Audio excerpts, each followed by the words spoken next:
What? What do you mean, what? Well, I clicked on go live and it said live streaming is not available. Try again. So I clicked on try again. Now it wants to fucking work.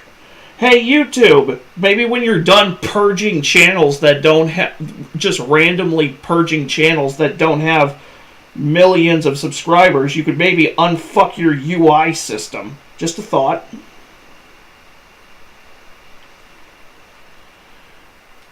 Suck it. But in any event, welcome to another episode of Bottom of the Bin. I am your host, Chris, here with me as always is Kason.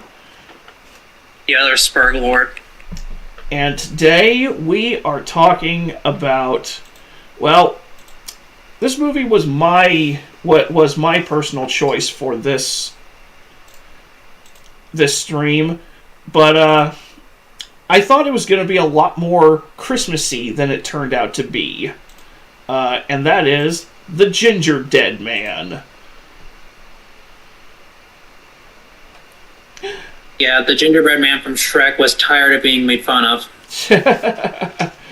Yeah. So, this is our first time featuring a full moon entertainment production on the channel. Hey, finally. It only took us about how many fucking years? Like 4 at least. Yeah, since we started doing these. Our very first Charles Band movie. And at least it's not Dr. Mordred. Do what? At least it's not Dr. Mordred. And the second full moon film that I have ever seen, period.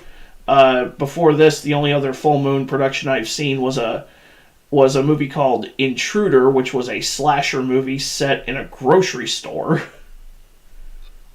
That had SpongeBob horror music in it at the end. Yeah, SpongeBob horror music, and it had the balls to give Bruce Campbell top billing, but he's only in like the last 2 minutes. Yeah. This movie, on the other hand, stars Gary Busey as a... I guess... Sorry? Oh, go ahead. This movie stars Gary Busey as a serial murderer named Millard Findlemeyer. Catchy name. Yeah, you could essentially say this is a Child's Play ripoff. Yeah, only instead of a killer doll, it's a... So the movie opens on Millard murdering these random people in a diner in Waco, Texas. There's a joke to be had there involving the federal government, but I'm not going to make it.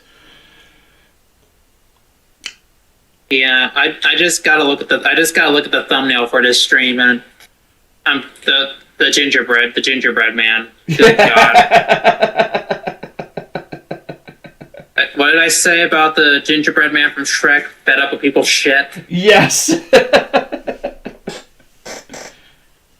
But there are only 2 survivors, and that's a chick and her mother. Yeah, a girl named Sarah and her mother. Millard kills her father and her brother, and then she puts him. Then her testimony leads to him being killed by the electric chair. And apparently, after his death, they have his body cremated, and his ashes are collected by his mother, who, and we don't see this portion of the movie, because this movie only runs for about 70 minutes, and I'll get to that in a minute here. We don't see his execution, we don't see his cremation, we don't see his ashes being handed off to his mother, but sometime after the diner is opening, Sarah and her mother Betty are running a pastry shop when when they get a delivery for a gingerbread spice mix that has Millard's ashes worked into it. So when Sarah goes to make a gingerbread man cookie, she puts it in the oven, and somehow that plus question mark equals homicidal gingerbread man with Gary Busey's voice.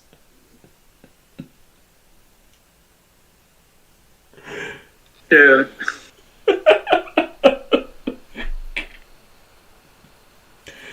Oh, I've heard some things about Full Moon's output, and especially about movies that are directed by Charles Band.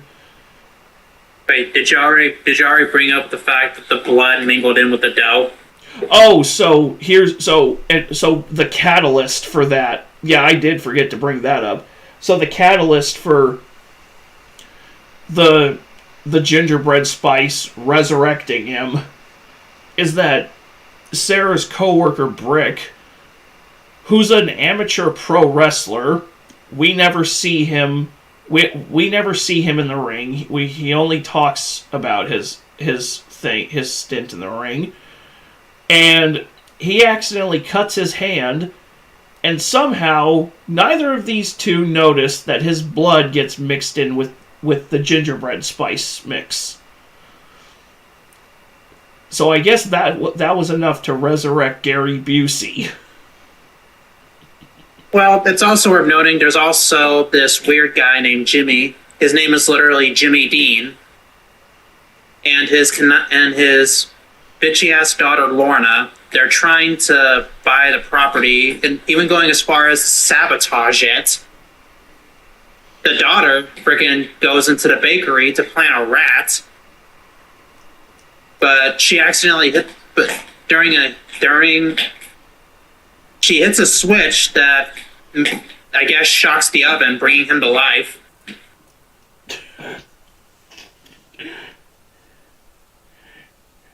You know what I find so fascinating about Full Moon between this and Intruder is that this is what, even though this movie is a really like a put it on for a laugh at a party kind of movie, just throw it on and riff on it with your friends, is that there's no irony in Full Moon's movies. Based off of the two that I have seen, this and Intruder, based on some of the reviews I have seen of other Full Moon movies, of other Charles Band movies, there's no sense of irony in them. There's no, like, look at us, aren't we quirky and clever? No, it's just they have a gimmick, and damn it, they're committing to it. Dude, if you think that's bad, you should check out the Killjoy and the Evil Bong movies. Oh God. Topic for another stream. Oh, hey, we should do that for like April 20th or something. Okay, but gotta make sure the church knows I don't smoke. Although I wish I did after watching those movies. Also, sorry if you guys can hear my dog howling in the background. Somebody is blaring like fire sirens outside my door right now. Oh, here they come. Here they come. My dog raised his head at that. Yeah. Gotta go back to chewing your phone. You have zero survival instincts. Yeah, I don't know why, but Duke just always feels compelled to howl at sirens. I also just saw the title of the stream, GingerD'OH. I mean, that's what you were going for. Yep. GingerD'OH! Like, like Homer Simpson, go! Yep. Buy a dog every time I said that since I got this freaking dog. Worst guard dog in history.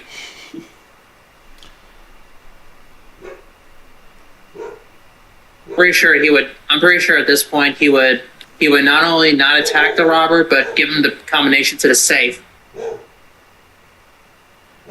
Oh, and now Duke doesn't want to shut his mouth.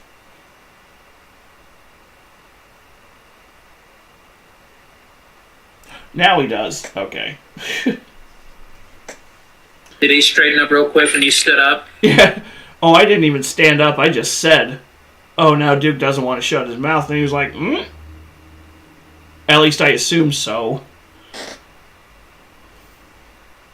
He's like, okay, I'll stop. Yeah, because the alternative is, do I have to tell Mom? Yeah, it's like that with my dog. I have to say, do I have to tell Grandpa? And his ears just went back when I said that. Yeah. Now, going back to the movie. Yep. Jimmy Dean and his daughter Lorna, and the reason that they're trying to get Sarah and Betty's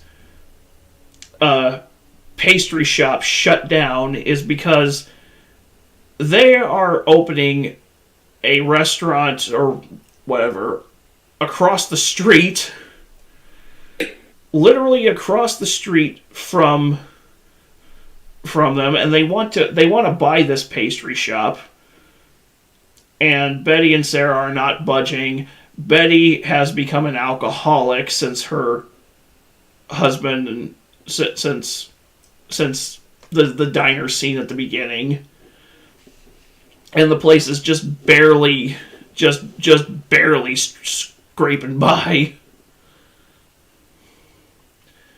So shit sucks, yo. And then you add to it homicidal gingerbread man Gary Busey.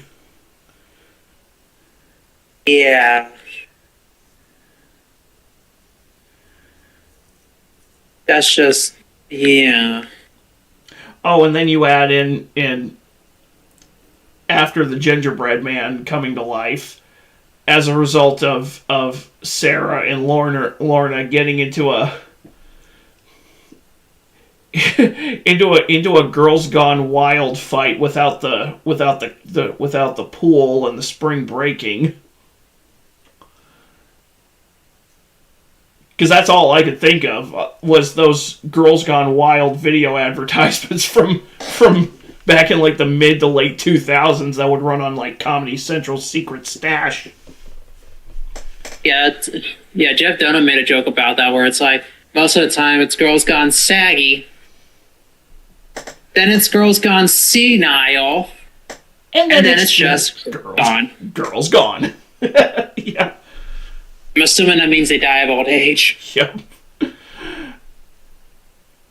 Then so you have Girls Gone. You have the cat fight scene between Sarah and Lorna. Then in enters another character into the fray. Hey, random gamer! Welcome to the stream. We're just talking about Ginger Dead Man, a movie about Gary Busey dying and being resurrected as a homicidal cookie. What's up, Buggin'? Oh. Then in enters another character by the name of Amos. I'm sure there's a cookie joke in there somewhere. If there is, I got nothing. And it would be if there was another character in this movie named Andy. Amos and Andy. Yeah, Toy Story. No, I'm talking about like the Amos and Andy cookies. Oh. Yeah, I had a brain fart. Needs a diaper. I should have had the clip folder ready. Hold on a second. Here we go. Here we are. And if you close your eyes, does it almost feel like you're not retarded at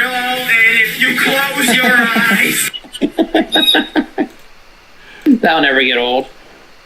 You need to watch that Random Gamer. Well, it's on Tubi. It's on Tubi for free. About the only thing you have to do with Tubi is enter your email so you can save your watch progress. But yeah, it's free. Yeah, and it's short, which is one of the few saving graces it has. It's only it's only an hour and 15 minutes. Well, actually, the movie itself is only 60 minutes long, and then the end credits drag on for about 10 uninterrupted minutes. So, just so they can just barely get it to 70 minutes. Which is the required frame for a movie? Generally speaking, you don't see movies coming in at less than 80 minutes. But yeah, I mean, some exceptions apply. Dude, they used to have kids' movies only run for about 75 to 80 minutes. And then there's the freaking Disney Channel movies that only run for an hour. Or the iCarly episode, or the Nickelodeon sitcom episodes that they call movies but only run for an hour instead of half an hour. No. Yeah, Dirty Dan Schneider, shut up. I hate Dan Schneider. Can we just mention this character Amos looks like every time I looked at him, I swear he looked like he was on his way to like a drowning pool concert. He had the baggy cargo pants, the shirt with the sleeves cut off, the douchey hair style.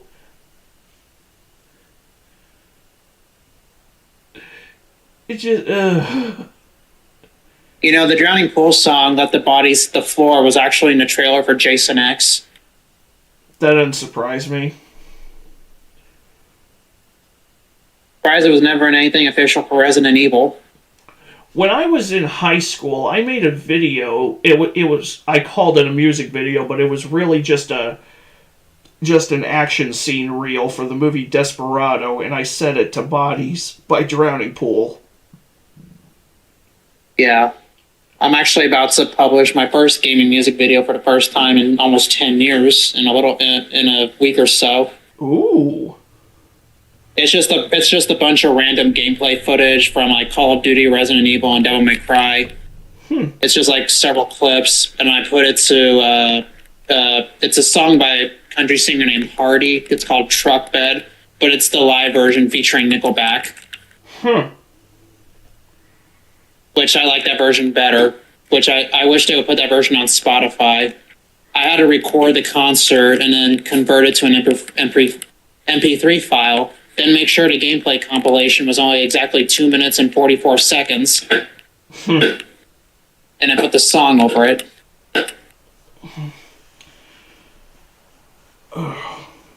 Hopefully it doesn't get copyright claimed. I'm sure it will.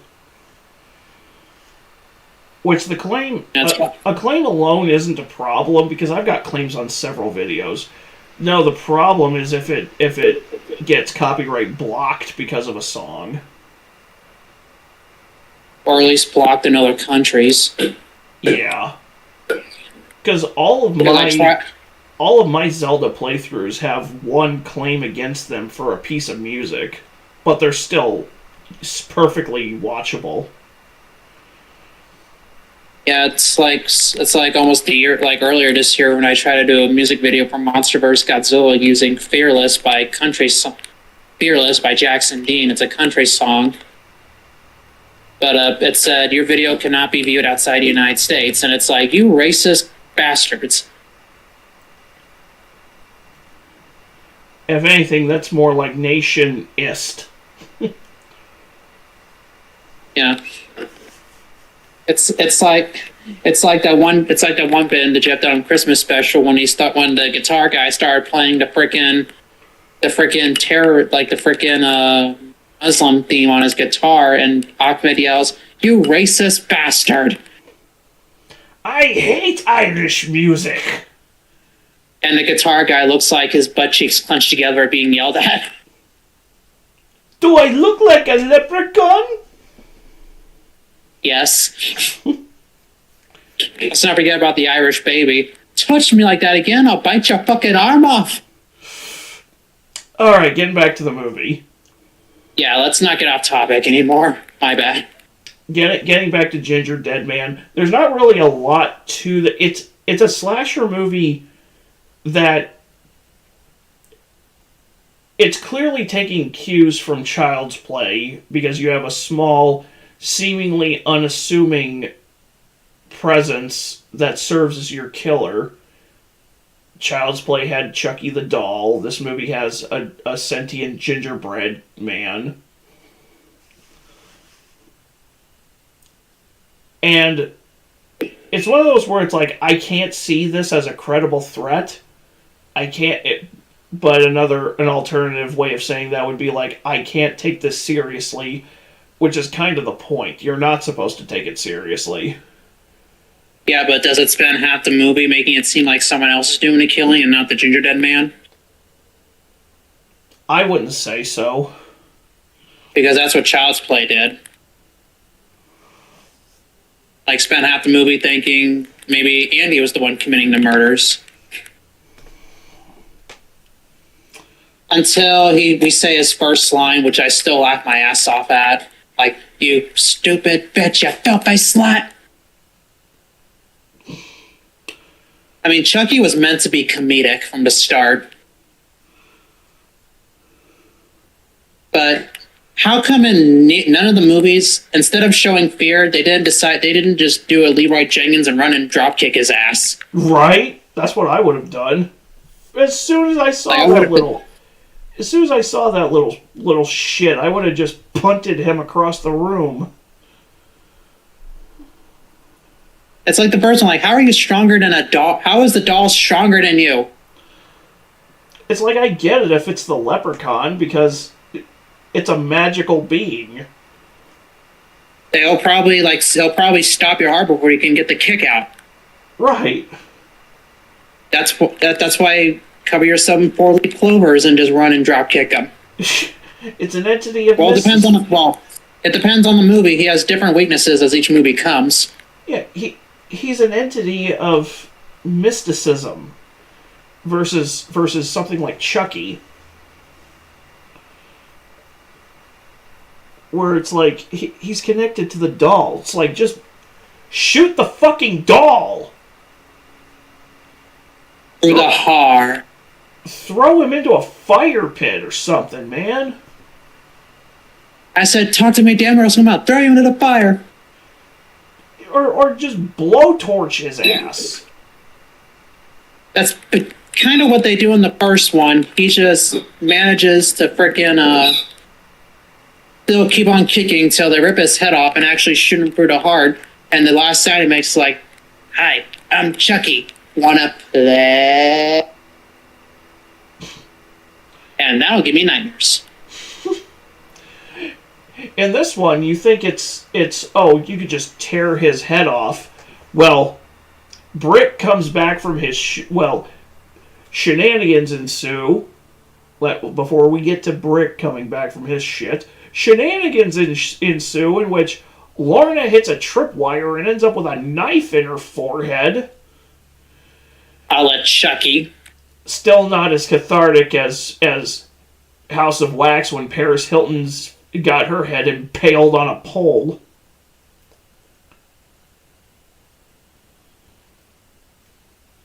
I'm assuming we're talking about the 2005 remake. Well, yeah. Yeah, I'm not a fan of that movie at all. That was the only decent part of it, which watching Paris Hilton take something long and hard to the face. That's what she said. Pull up the clip of Jeff Dunham trying to get Ahmed to stop, and he keeps saying, "That's what she said." I don't like this. That's what she said. How long is this? That's what she said. I'm sorry, I would have just yeeted him across the room. I mean, it wouldn't be the first time Jeff has yeeted one of his dummies off stage. Yeah, wasn't it Peanut? Yep. Like, what the hell happened? Yep. Although in later specials he said, what the fuck happened? Alright, back to Ginger Dead Man.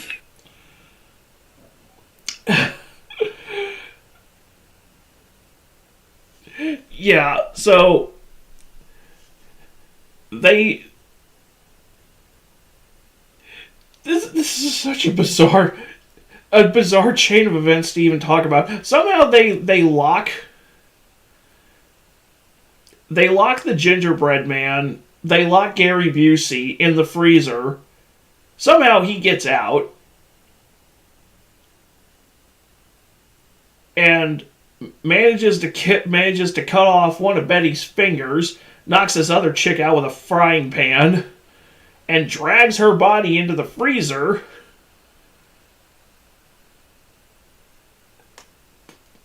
Fucking Like, crap. Jimmy Dean pulls up because Lorna calls him freaking out. Oh, there's a killer gingerbread man here before her phone battery dies. Gary Busey gets in the dude's car and Jimmy gets out of the car, walks around to the front, then Gary Busey gets in the car and fucking pins him to a wall. That's a thing that I actually have to say. Right, somehow when he drives the car, Gary Busey the cookie. because he literally uses a fucking rolling pin to hit the gas. Yeah, it was the only way that shrimp fuck could even hit the gas pedal. Like in Seed of Chucky it's like in Seed of Chucky when he has his hand fucking, he has his son fucking hitting the gas, and they supposedly kill Britney Spears. And Chucky says, "Oops, I did it again." Somewhere in all this chaos, Brick comes back from his wrestling gig, bites off the cookie's head, and eats it, which allows Gary Busey to possess him.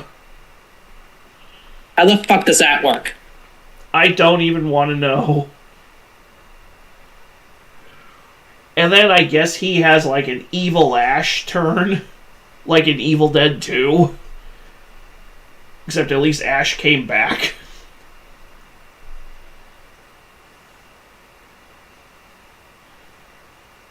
Yeah, that's just fucked in itself, bro. And they have to lock him into the industrial oven to just incinerate him and incinerate Gary Busey inside of him. At least it doesn't come back. As long as it doesn't come back as a limb for the fucking grate, and it tries to choke somebody. Well, he's not going to. He is Ash.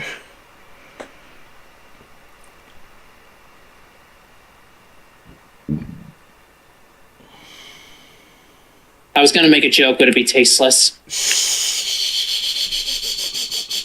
Hey, quit messing with a cardboard. Yeah, I'm talking to you. He's like, don't give me attitude. Fuck you. Sometime after. I have a love issue with my dog, y'all. Sometime after this whole shitstorm kicks off, they're holding a bake sale at the pastry shop to raise money. When a nurse, they're raising money for a local hospital instead of the pastry shop, because that makes fucking sense. And they've got two nurses helping them out, and two kids come up asking for gingerbread cookies, and one of them mentions that an older lady just dropped some off. Opens the box, and their eyes move. Hard cut to credits. What Okay, is that Gary Busey's mother? Pamela Voorhees. Apparently, and why not? There's like three sequels to this fucking movie, Oh dear sweet baby Jesus, no, please no. and one of them's a crossover with Evil Bong. Yep. The only other Evil Dead movie I watched Saturday Night Cleaver, which he gets teleported back to the 70s. Oh, is that another Charles Band movie? Yeah, it's called Ginger Dead. It's the third Ginger Dead Man, where it's called Saturday Night Cleaver. Nice. And it takes place in the 70s. And again, this whole movie runs for roughly an hour before the end credits hit, and it's 70 minutes long. Can we talk about the weird, like, this movie has a weird, like, obsession with Dutch angles.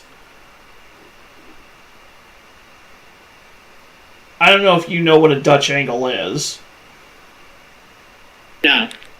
That's where the camera is tilted at a very bizarre angle, where it's not quite straight, but it's not quite sideways either. It's just like, you can almost picture that they're holding the tripod that the camera's bolted to at like a 45-degree angle.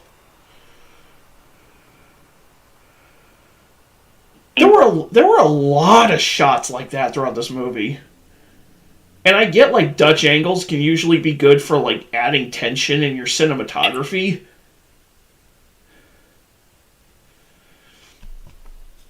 But it doesn't always work. I'm still trying to figure out. I couldn't find what the budget was for this movie. I couldn't find what cameras they used to shoot it on, because it doesn't look like it was shot on film. It looks like it was shot on, like, early digital cameras.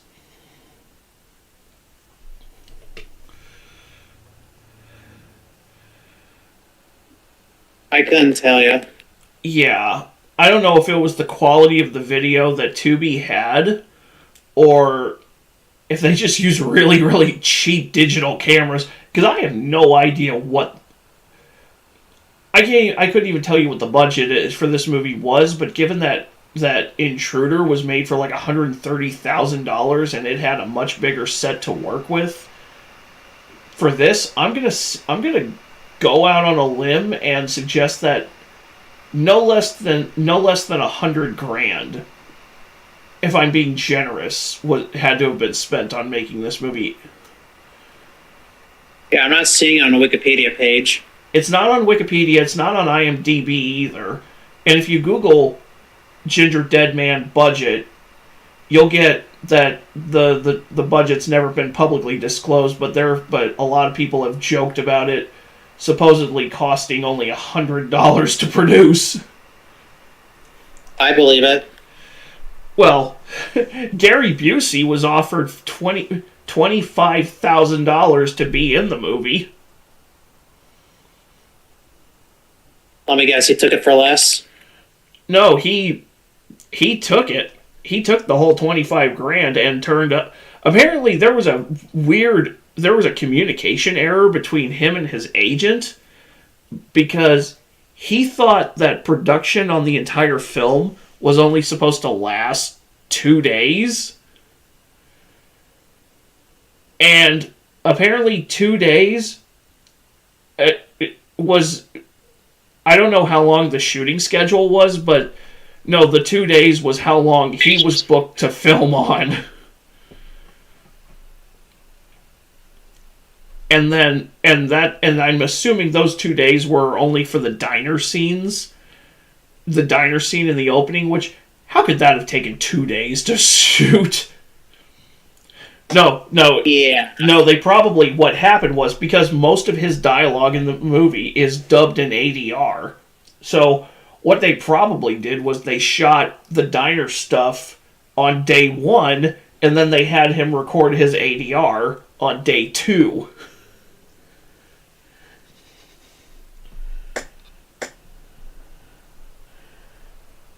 Sounds about right.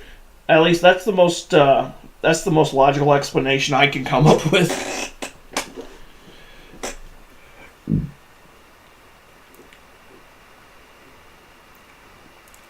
I got nothing. It's just fucked. I do appreciate that they actually used a full puppet for the cookie, because originally there was a version of the script where it was originally supposed to be a fully CGI character resembling the Pillsbury Doughboy. Yeah, no. But that changed to instead being an actual gingerbread man cookie that they made through puppets and, I guess, scenes. There are some shots where he's wearing a full body suit, I assume for like close-ups.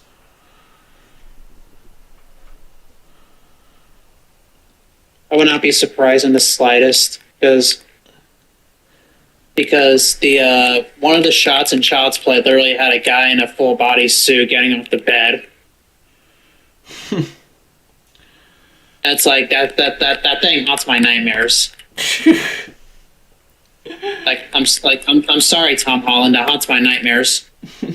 No, not that Tom Holland. Right? Yeah, no different Tom Holland. Apparently, him and Don Mancini, the creator of the franchise, didn't like each other. Oof.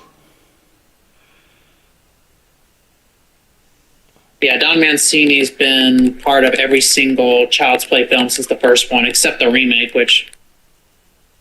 Yeah, no. The only reason the remake exists is because, well, money. Mm. Like, it was... The only reason they made it was because, they had the rights.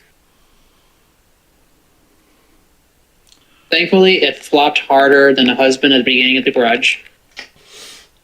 Mm-hmm. Or that kid at the beginning of Halloween Ends. Oh. Oh. You know what makes it funnier? His name is Jeremy. Yeah. If you know, you know.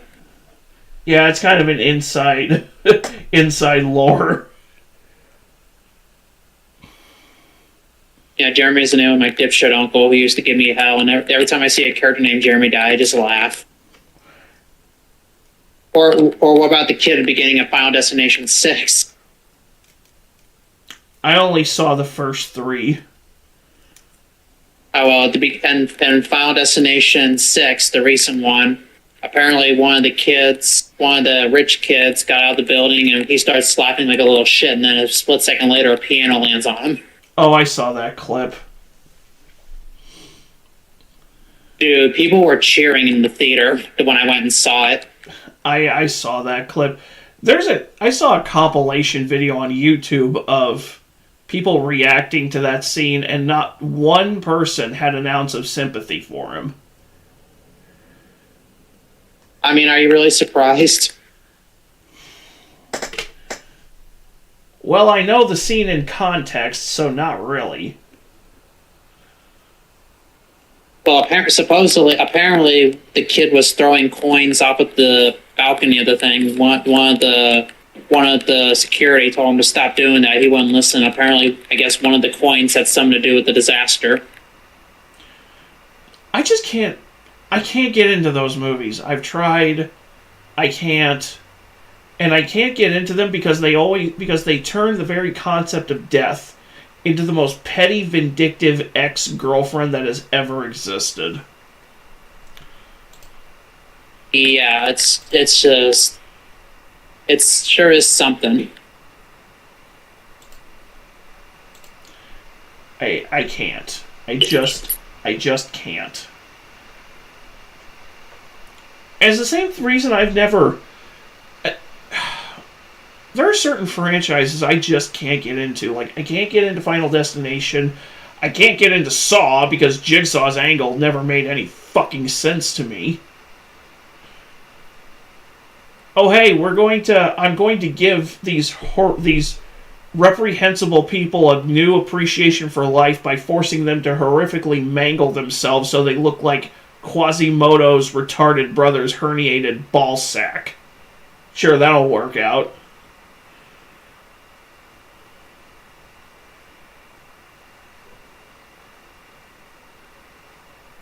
Yeah, I never really cared for Saw. I don't see The first one was okay, but then the sequels just got more and more ridiculous, a la horror fashion.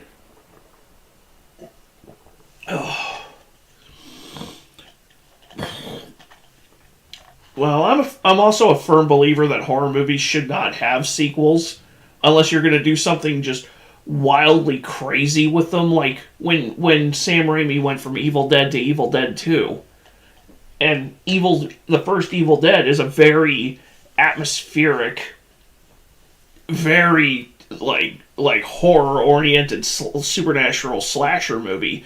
And then Evil Dead 2 is like, well, let's mix horror with a little bit of slapstick humor. And then Army of Darkness is just it's a full blown fantasy comedy. Yeah. And when we say full blown, we mean full blown. Yeah. The name's Ash. Housewares.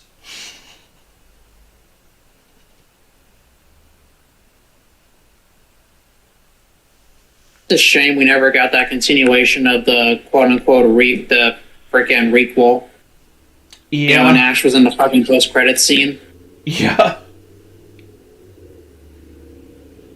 Not surprised Warner Brothers dropped the ball. They've been dropping the ball on and off for like the last 15 years. Yeah.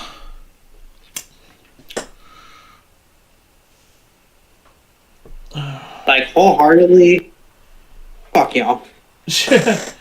Yeah, fuck. With a cactus dildo. Ugh. Fuck that, a dynamite dildo. That's lit. Yeah. Ugh. The little firecrackers inside, so it's extra pain when it goes off. I mean, if it's a piece of... I hate Warner Brothers. You tell? I mean, if it's dynamite... I mean, adding firecrackers to it would just negate the process, because it would just be instantaneous. I mean, they'll all just blow up at the same time. Yeah. Well, still, bigger explosion, more pain. I literally had a freaking, at one point in time, I literally had a firecracker go off next to my leg. Ugh. Like a small one. And I thought it was a wound, just like the red plastic stuck to my leg.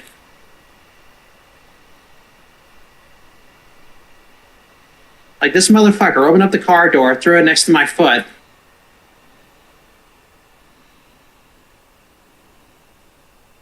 Should have quickly shoved it up his ass. But anyway, moving on.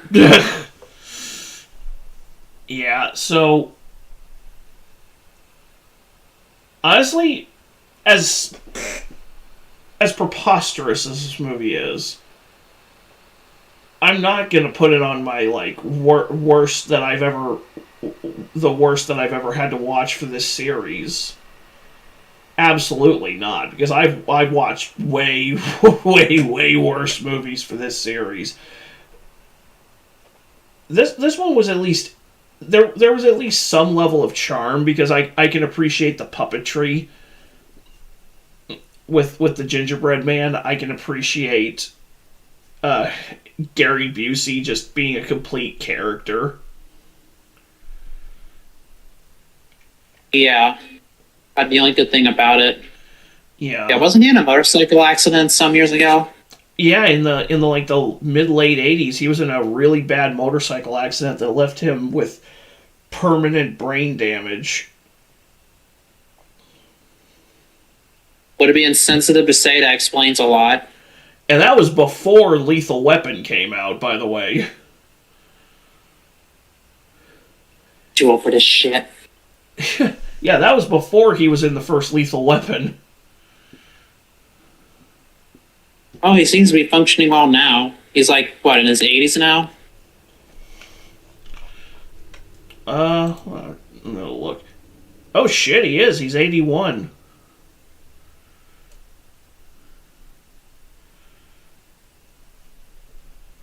Huh.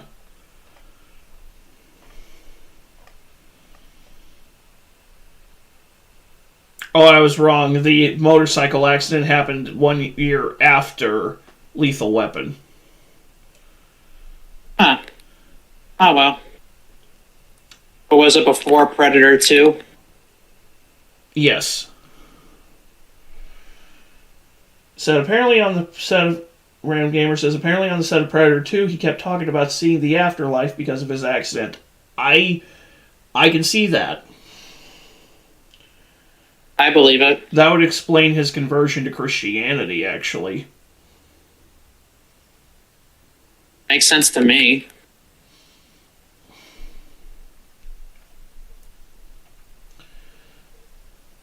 I used to love, it's one of my favorite things of watching him on. I used to love watching him on Smoking Gun's World's Dumbest on True TV.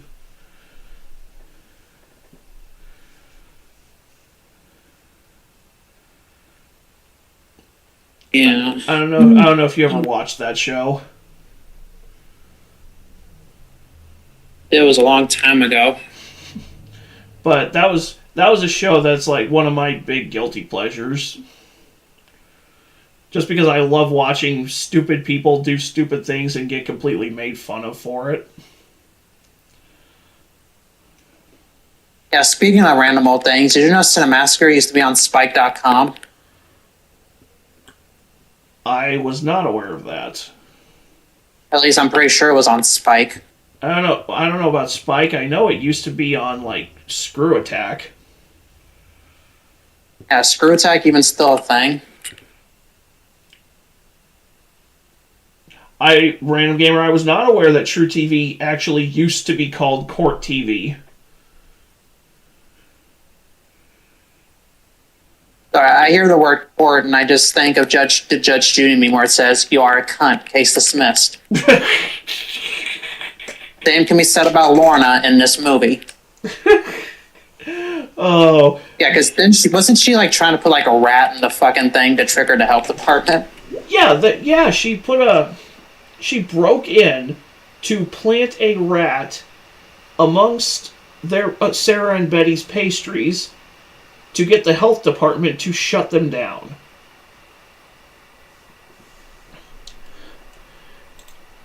And it's like, well, I feel this character is going to die, and I am not supposed to feel any sympathy for her.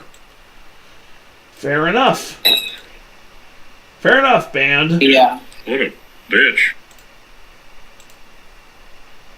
Wait, what? That was the Hank Hill "What a Bitch" clip. Yeah, I reserved that for my mother.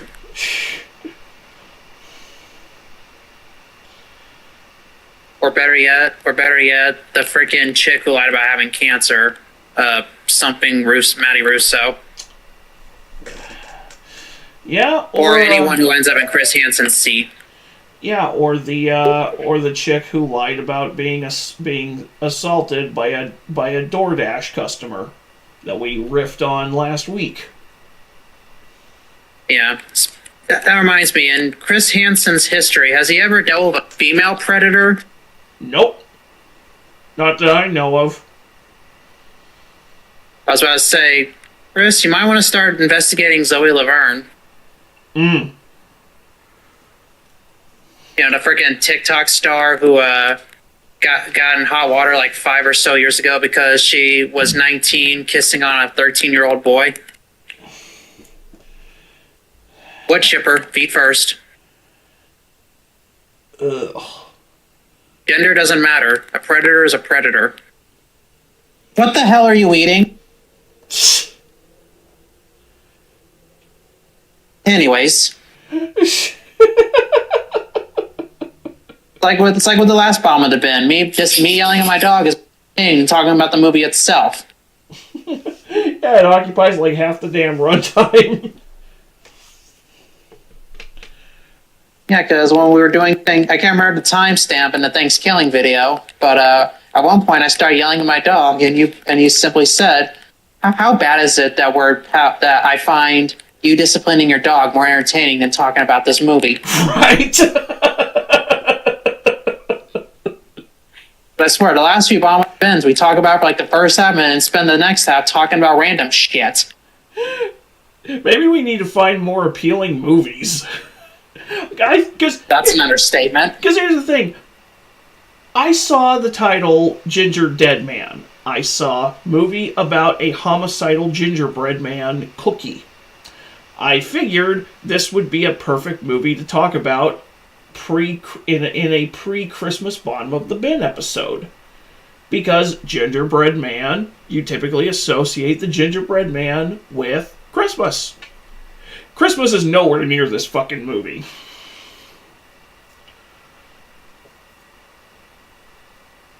Not too late to do Jack Frost for later in the month. Well, if we did Jack Frost, it would be the day after Christmas. Oof. Because Christmas is on a Thursday this year. Well, to be fair, we did do the last Bomb of the Bin the day after Thanksgiving. That is true. We did do Thanksgiving on Black Friday. Yeah, about the only good thing that happened on Black Friday. Which, I'm just going to say it up front, this movie is, objectively, is better than Thanksgiving because it's not trying to be ironic. It's not Charles Band and company fucking around and then, oh shit, we've got a movie to sell. Fuck it, we'll just call it a parody. No, like, Charles Band is 100% sincere with this movie. It's not in my opinion, it's not a particularly good movie. Even when you take away the fact that horror, and especially slasher movies, are extremely hit and miss with me. But it's better. Like in my last relationship. Yeah, you say hit and miss, like my last relationship. Oh, sometimes good, sometimes bad. No, hit and miss. Sometimes I got hit and sometimes she missed. But it didn't make me constantly facepalm like Thanksgiving did. It didn't send me into a seething rage like Kim Possible did. Or yeah, I could feel it through the screen when you were raging about Kim Possible. And I think of the last movie we did before that. I don't remember the last one we did before Kim Possible. You said something you didn't. He said he didn't think you had to fucking choose one. Let me go into our playlist to see this video added. Bottom of the bin. Yeah, because didn't you like do one solo? Megan is Missing. Yeah, we hate that movie. Megan, yeah, this is not worse than Megan is Missing. This is not worse than this is definitely not worse than Halloween 3. Halloween 3 has its charm. It doesn't help that the thumbnail for your Megan is Missing video looked like you were someone who wasn't allowed to be 15 feet of a school. Right? It made me look like a Reddit mod. Dude, I saw this video of a child predator getting caught in front of his parents, and I bet you they knew they had the guy as soon as they saw his shirt that said "Dick the Birthday Boy." Oh. And one of the comments said somewhere in a subreddit is wondering where their why their moderator has vanished. It made me look like I should be Josh the Predator in that movie. Yeah. Ugh. I know. Womp womp. But this is not worse than those two Popeye horror movies we watched. Or Zombies. Yeah, hide the fucking spinach. Or 5G Zombies or Angry Asian Murder Hornets. Both of those sent me into a screaming rage. I remember. It's not worse than Something Crashed in the Woods or that shitty found footage Slender movie I watched last year. Do you remember, like, almost 4 years ago when we did a video talking about the 2018 Slender Man film? This is a better movie than that one. Any movie is better than that one. I don't know. I could think of a few movies that were objectively worse than that movie. Yeah, like Monster Hunter. I would rather watch Monster Hunter than Slender Man 2018. Sorry, just after Resident Evil, I can barely watch anything with Mila Jovovich in it. I don't mind her. The problem is her husband is not a very good director. Yeah, those movies fit more House of the Dead than they did Resident Evil.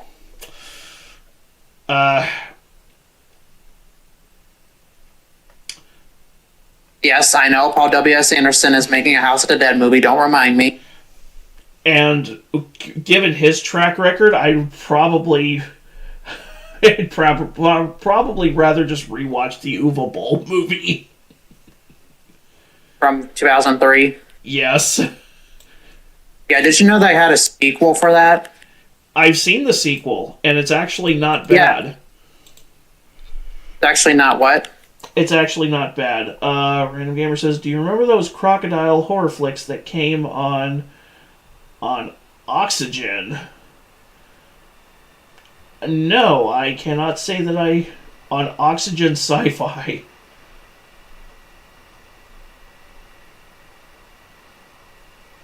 No, I cannot say that I have seen those.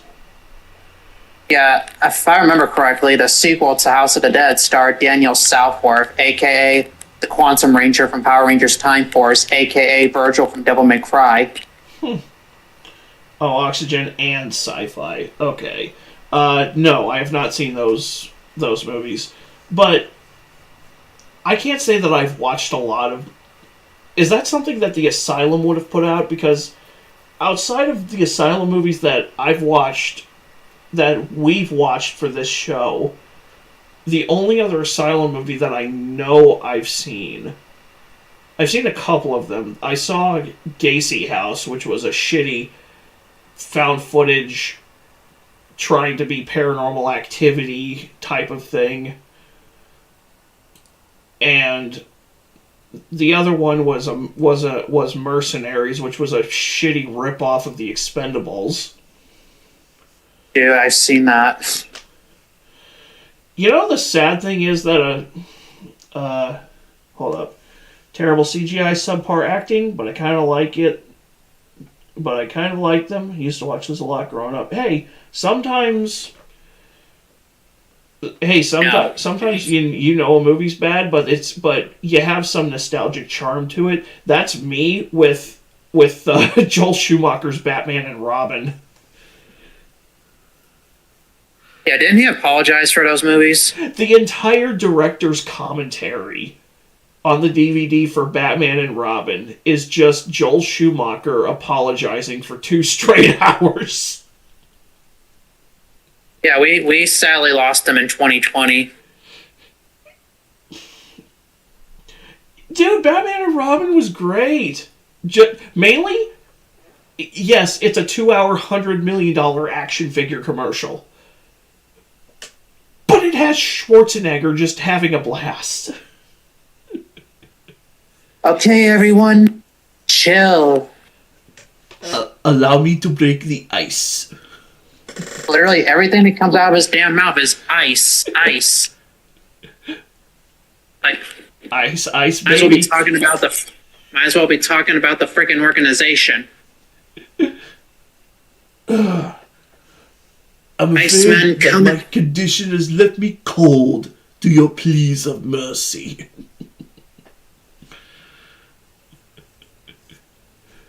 Jesus.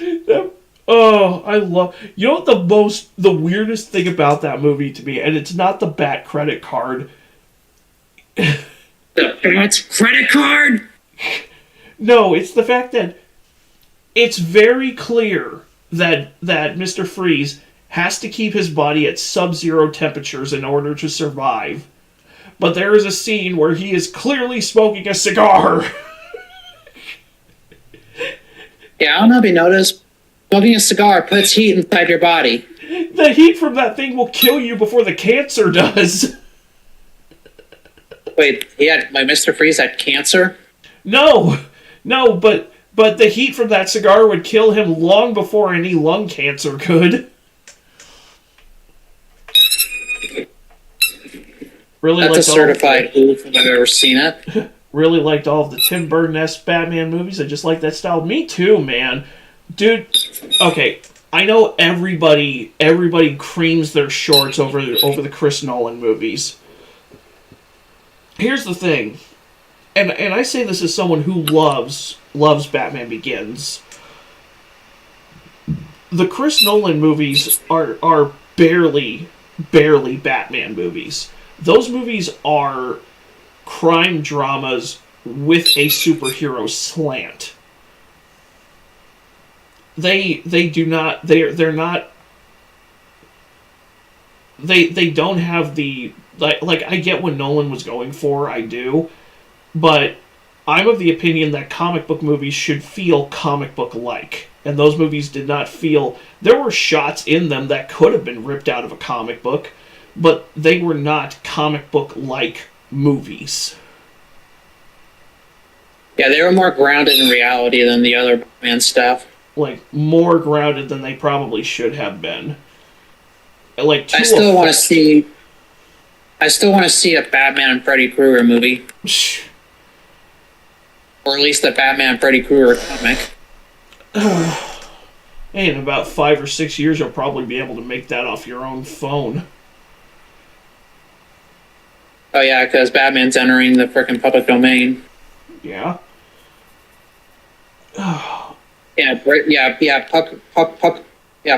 Pucker your butt cheeks for the inevitable Batman horror film. Oh wait, there's 1926's The Bat, which is the inspiration for Batman. Honestly, though... Don't chew on that. Honestly, though... Like, Random Gamer brings up Tim Burton-esque Batman movies. Like, dude, watch one of those movies from back then, and then watch a modern DC or Marvel movie from, like, the last 5 or 6 years, or the last 10 years. Watch Richard Donner's Superman, and then watch James Gunn's Superman. Dude, superhero movies for the last, like, 10, 15 years, just with very few exceptions, have zero aura whatsoever.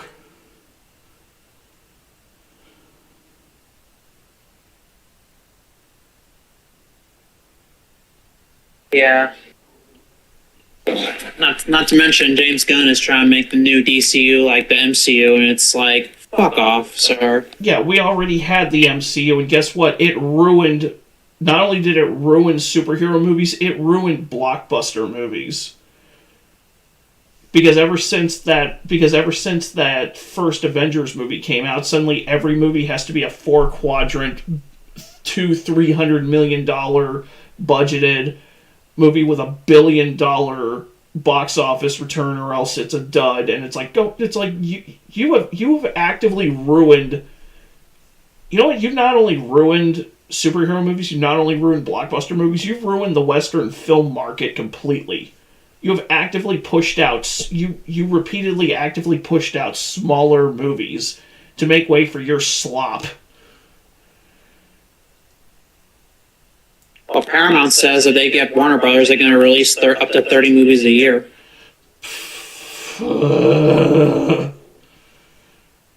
They should just start scaling shit back. Every studio needs to, like, they need to start scaling their budgets back. They need to start scaling them down from like, because we're still getting. Thought Netflix was buying Warner. Okay, so here's the thing. So there's been a lot of behind the scenes drama about that, and what it is that Paramount actually has so Netflix put a pretty high bid for Warner Brothers. It was like some to the effect of like 80, somewhere between 86 and 89 million dollars. Paramount put out a bid on Warner for 108 billion dollars. I think I said for Netflix it was like 86 or 89 billion. So 108 billion from Paramount Skydance. Netflix publicly announced that they were buying Warner Brothers, even though a deal has not been inked yet. And so that has triggered an attempt on Paramount Skydance's part to pull a hostile takeover of Warner Brothers. And apparently Warner's shareholders are in an uproar because David Zaslav may or may not have withheld the news about the information on Paramount issuing a substantially higher bid than Netflix. He may or may not have withheld that from his shareholders, and they're pissed, and they have every right to be pissed. I mean, it's David Zaslav, so I wouldn't be surprised if he did. Because honestly, Netflix crazy is an understatement, dude. I mean, David Zaslav has actively been devaluing Warner as a company since he took over. Canceling projects left and right, shelving movies for shelving entire completed film projects for a tax write-off, removing content from their own streaming platform just so he doesn't have to pay residuals to the people who acted in those projects. You fucking cunt.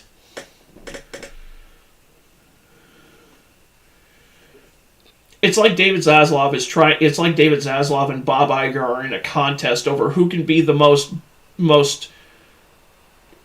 cock-gargling thunder cunt in Hollywood CEO history.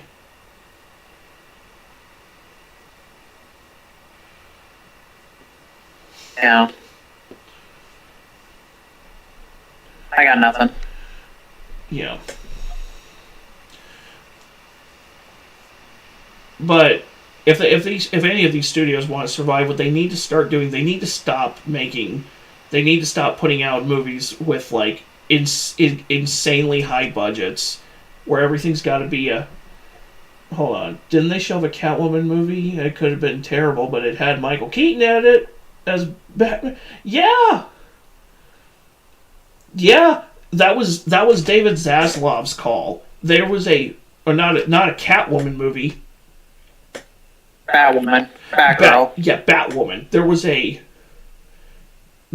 Batwoman movie that had been, the entire thing had been completed. It was a complete movie. It was done by the guys who did the last two Bad Boys films. And Michael Keaton's Batman was in it. Brendan Fraser was in it. And they just... As Firefly. And they just... Even if it was terrible, I still would have yeah! That is a part of film history, dude. And not only did they do that, but then they also had the unmitigated balls to shelve two completed Looney Tunes film projects, Coyote vs. Acme and The Day the Earth Blew Up, which I've seen The Day the Earth Blew Up. Why would you fucking shelve that? It's a classic Looney Tunes cartoon at feature length, starring Porky Pig and Daffy Duck. It's like, do you just hate money? No, you're trying to sell it, is what you were doing. Son of a gun. You thought I was gonna say as a son of a bitch, didn't you? Exactly. That's the exact reaction to it being shelved.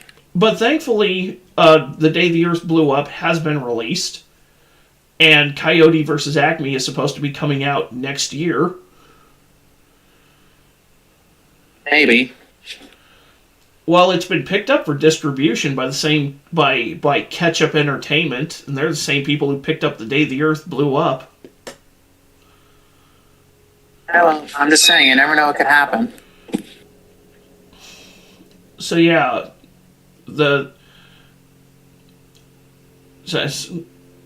as I was saying before, like, they need to start scaling back their budgets. One thing that could really help them scale back their budgets is stop just using CGI as a crutch. Stop using CGI as a get out of jail free card. And let your directors direct. Let your directors plan the movie out. Because movies are not. This is one of the things I hated about Disney. I hate about Disney what Disney's done to Marvel and Star Wars. Movies are not a content factory. Like, yeah, Full Moon Entertainment put out a lot of movies in the day, but they spread out their releases, and they didn't just have one guy at the helm of everything. They had other directors, and they would let those directors be like, okay, well, here's what you've got. Here's the amount of money you're working with. Go make a movie. And they would come back and it's like, okay, well, we've got a movie. I don't know what the budget for Ginger Dead Man was. I said that earlier. I'm going to be generous and say 50 to 100 grand, just for the set and the effects on the puppet, the puppet gingerbread man. But it's like 200 to 300 million, but it's like that's barely covering like the catering budgets for most of these movies. Like $200 to $300 million for one project. The amount of the sheer volume of movies that you could make on that amount of money alone. I just spent 3 days this week holed up in a hotel room while I waited for my landlord's contractors to rip out my balcony and install a new one. And in that 3-day period, I came up with 10 movie ideas. 10. All of which I have written down in a Word doc on my computer.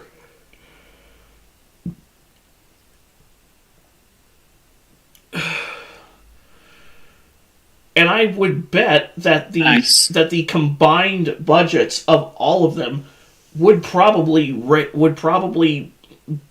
barely scrape $300 million.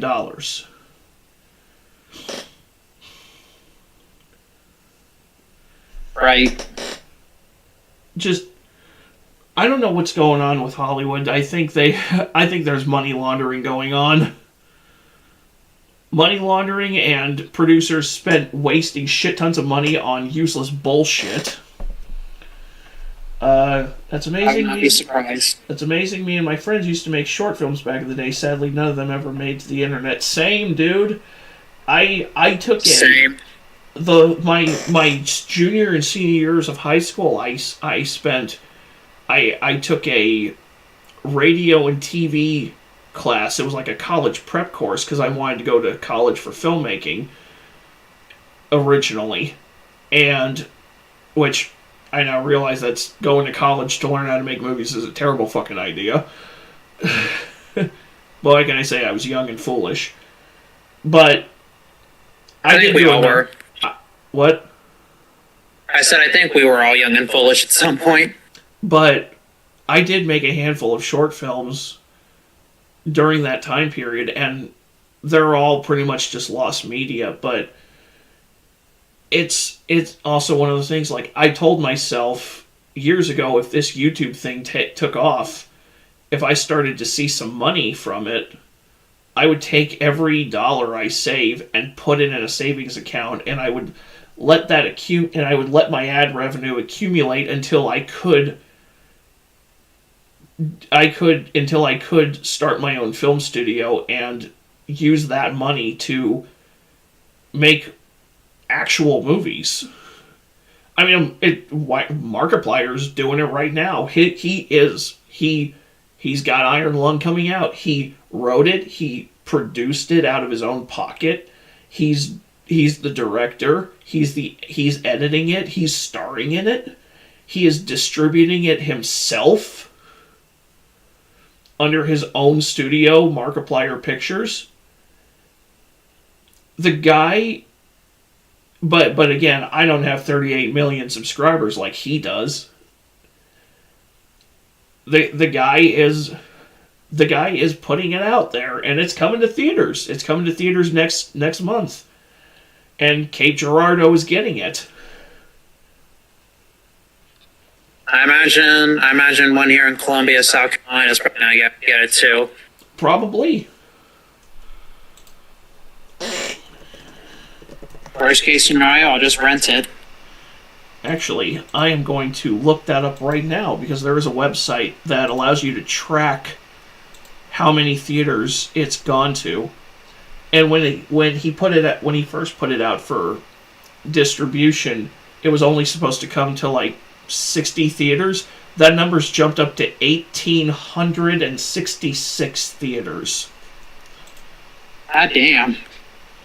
So, South Carolina. You said Columbia? Yeah, Columbia, South Carolina. I just doxed myself. It is scheduled for 5 theaters in the Columbia, South Carolina area. Are any of them AMC? Yes. AMC Harrison 14. Huh, I think that's where I went and saw Godzilla -1. Well, there you go. And Godzilla X Kong. Probably gonna be where I see Godzilla -0 when it comes out late next year. Yeah. But yeah, that's something I've always wanted to do. And I'd suggest doing that for Bottom of the Bin, but we already did a Godzilla -1 discussion a couple years ago. yeah. Honestly, and I had you. I almost killed you during that one. I told the joke where it's like, yeah, you want to know why Oppenheimer never released in Japan? Because he always saw it in 3D 80 years ago. And you just lost your shit. Yeah, well, you lost your shit when I did the Carlos Mencia Japanese impression. Yeah. Also, it's worth noting a Japanese person told me that Oppenheimer joke. A lot of my jokes about foreign stuff comes from the people from those countries, okay? Kind of like how the Dennis Hopper's monologue about Sicilians in the movie True Romance was a real thing that was told by Tarantino, that Tarantino was told by a black guy that he knew growing up. Huh. If you've seen True Romance and you know the monologue I'm talking about, I can't repeat it here, but it's one of the best scenes Tarantino's ever written. Yeah, I can't be racist. I'm in the Mormon church.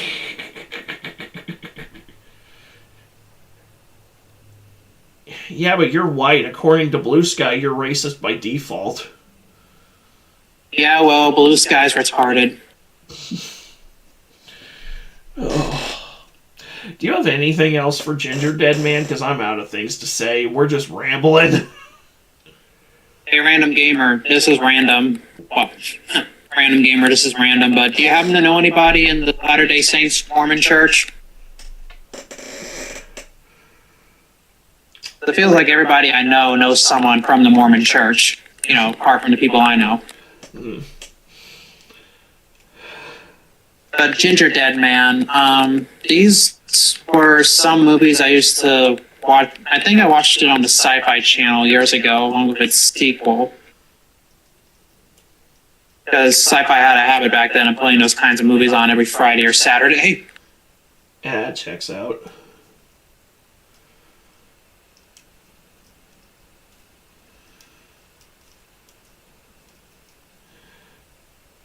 Did you ever say anything? Oh, I thought you had something else to build off of. I was wondering if a random gamer replied. No, he hasn't replied yet. So, Yeah, because I also noticed that every time your streams end, the comments turn off for some reason. I don't know, but Yeah, but my a final lot of Charles Band movies. Sorry. I was going to say a lot of Charles Band movies have been on the Sci-Fi Channel. I can't say that's We should consider looking at Dr. Mordred at some point. Originally supposed to be a Doctor Strange film, but the rights expired, so they just made it into something else.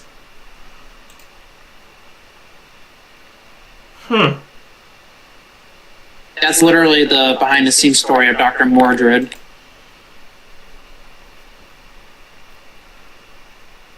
Well, that and the detective chick in that movie I saw in an episode of Full House. Well, it was the 90s, so... Yeah. I mean, literally, the kid from Kindergarten Cop who says boys have a penis, girls have a vagina was in multiple episodes of Full House, and he was a little shit in that show. Brian Thompson in Dr. Mordred. Okay, that checks out, because he was a bad guy in a lot of low-budget 80s and 90s movies. I think he was the bad magician. It says his character's name is Cabal. Yep, that's it. And I've seen him in a lot of movies from the 80s and 90s. He had a bit part in the first Terminator. He was one of the bad guys in Cobra. Yeah, he was. He was the Night Slasher in Cobra. God, that movie is fucking awesome. Yeah, I need to rewatch that one. This is where the law stops, and I start. I forgot he was in Lionheart.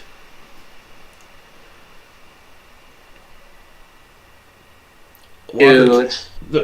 That's right. He was in the first season of Walker, Texas Ranger. He was in a 2-part episode. I need to see about what... That's another show I need to rewatch. Well, not the reboot with Sam from Supernatural. Yeah, no, the real one, the good one. Yeah, not the woke as shit one. I forgot. You know, I forgot. CW. God dang! I keep stepping over you. I keep more like I keep stepping over you. My bad. We're both trying to step over each other in a typhoonatism. How do I use that? I forgot he played Shao Kahn in Mortal Kombat Annihilation. Speaking of which, we lost one of the actors from the original Mortal Kombat movie recently. I forgot which one. I forgot the name, but I know we lost someone from Mortal Kombat films.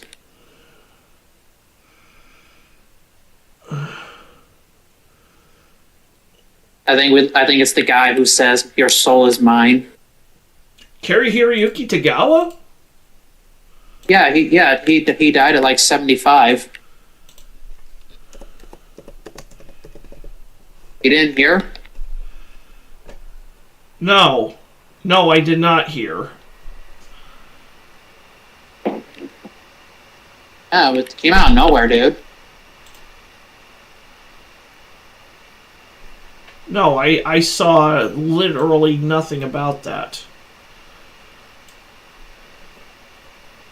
I don't know if I got the wrong actor. I just know one of the guys in the movie died. It is him.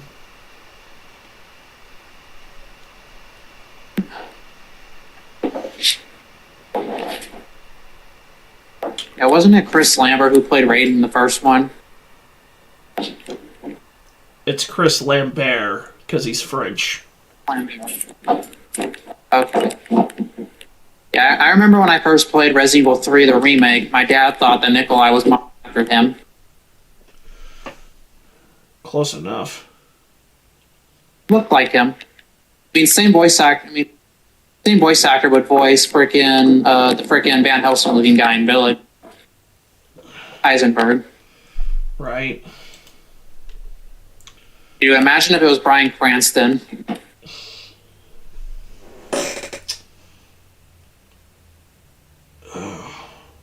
Anyway.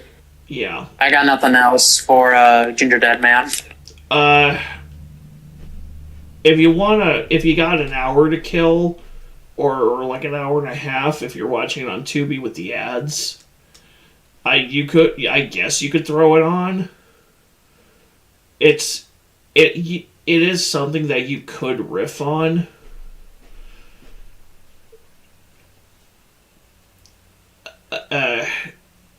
I'm not in a hurry to rewatch it anytime soon. It's one of those things where I just kind of, I just watched it for the novelty.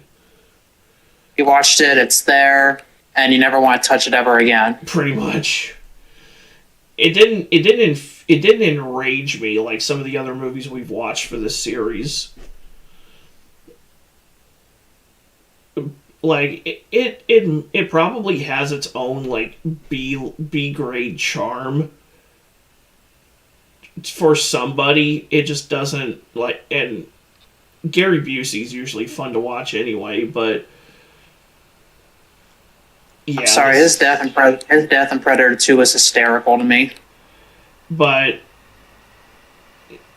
I mean, it's there. It's 70 minutes of there. That's about all he can muster up for this shit. That's it.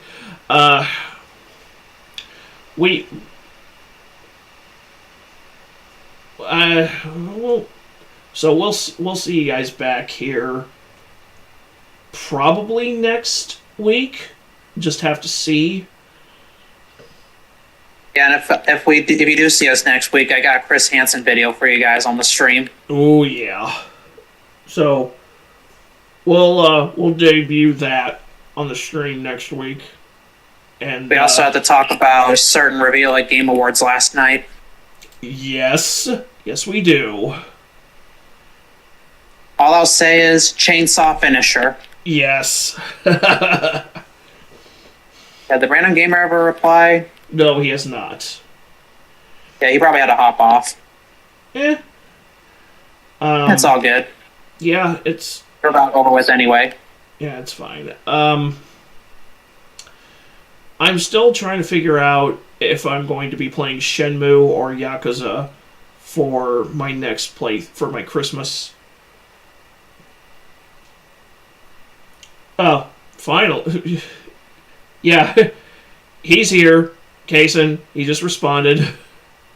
He has... Okay. He did not answer your question, though. Yeah. I was just asking if he knew anybody in the Mormon church.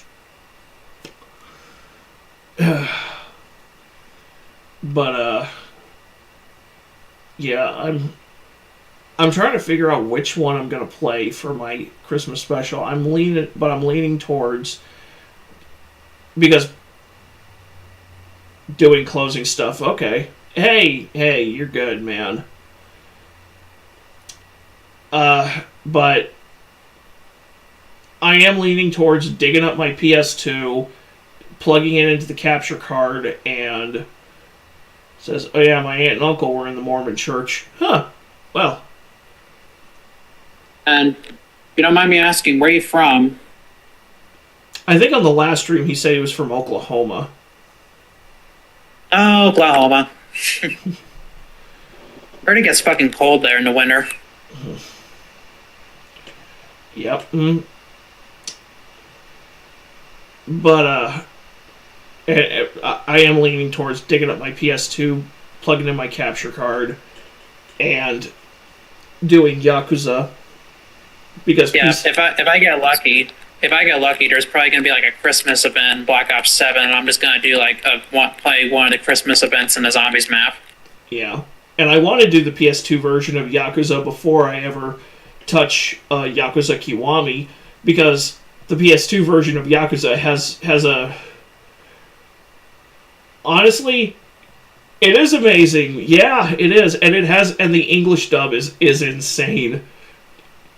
Just for the fact that it has Bill Farmer, Michael Madsen, and Mark Hamill.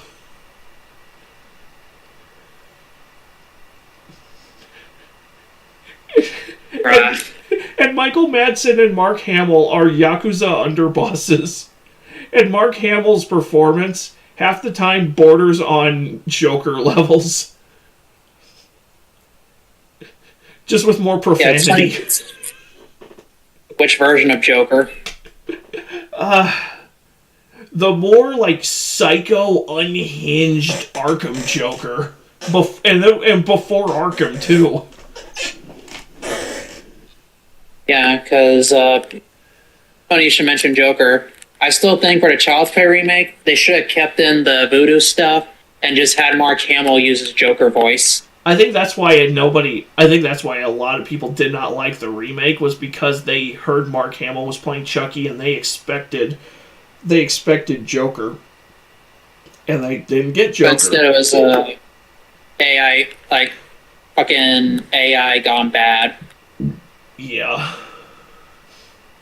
Which I thought that was fucking stupid.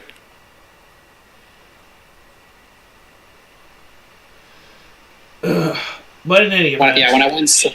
When I went and saw that film, I should have taken a dump on the seat and left. But then I'd be Amber Heard. Hey, it's been 6 years, I'm still mad, okay? I could have spent that money on a pizza. Or in your case, wouldn't it be Andrew Heard? Oh, shut up. Oh, you're lucky I like you. Your dog stepped on a bee? Ugh. Oof. Oh, Jesus. Oof. That was the most cringeworthy excuse I've ever heard. I'm gonna use it. No, I'm kidding.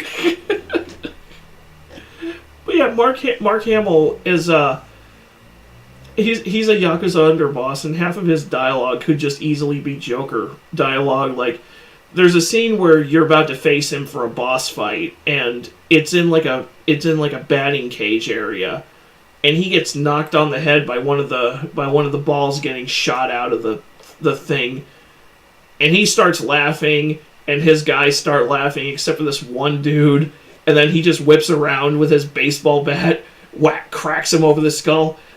This is the part where you're supposed to laugh! That's Joker shit right there.